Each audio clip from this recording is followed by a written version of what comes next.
Thank you, Sam, for your very kind and generous introduction. First, folks, I must apologize for not being there in person. Some of you may already know that I'm dealing with cancer, and that has me grounded. Sam, you and IGIHOF have chosen me for this great honor, which I genuinely appreciate, and you've heaped a lot of praise on me.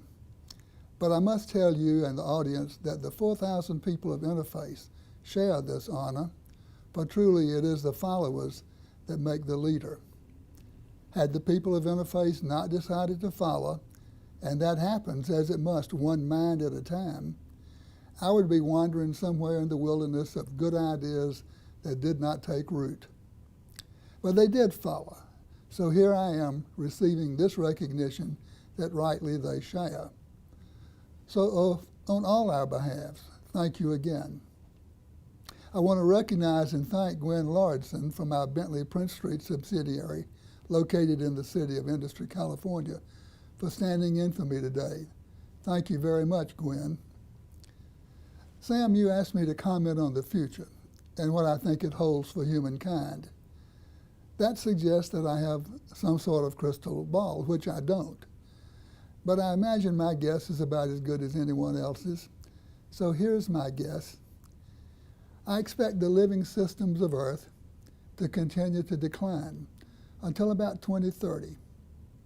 I expect atmospheric concentration of CO2 as represented by the Keeling curve, the continuous tracking of atmospheric CO2 at the top of Mount Mauna Loa in Hawaii, to continue its upward trend until about 2030.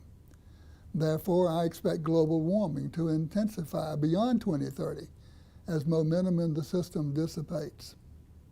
I expect global population to continue to grow at its present rate until about 2030. What, you ask, do I think is going to happen in 2030?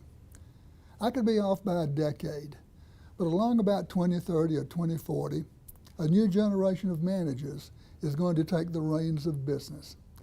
A generation that already gets it and is chomping at the bit to get into the game.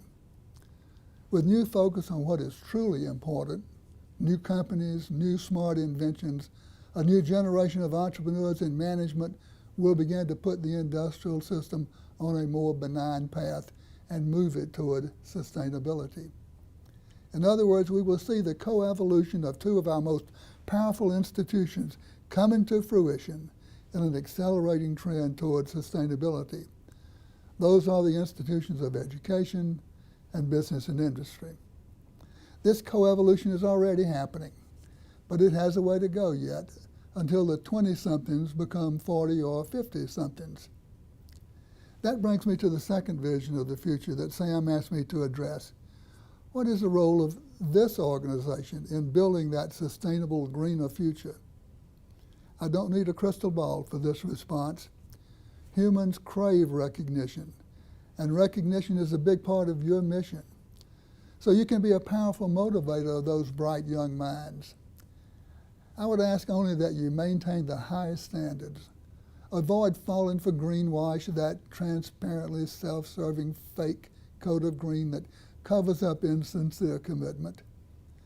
The other thing about recognition is that it helps build awareness.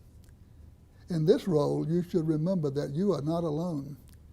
Did you know that before the global recession, there were some 3 million NGOs, non-governmental organizations on Earth?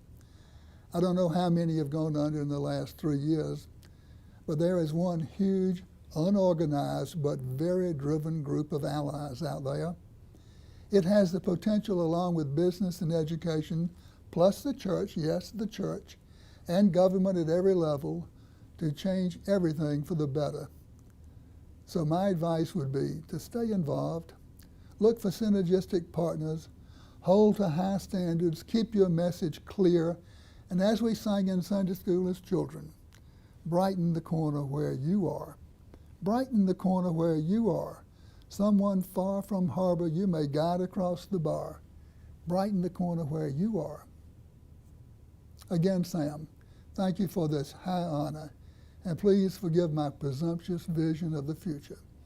But maybe about 2030, you could take a look at the Keeling curve, one of the most important collections of data in Earth's history, and see if it's bending downward, which would be really great news. Thank you again, and have a great conference.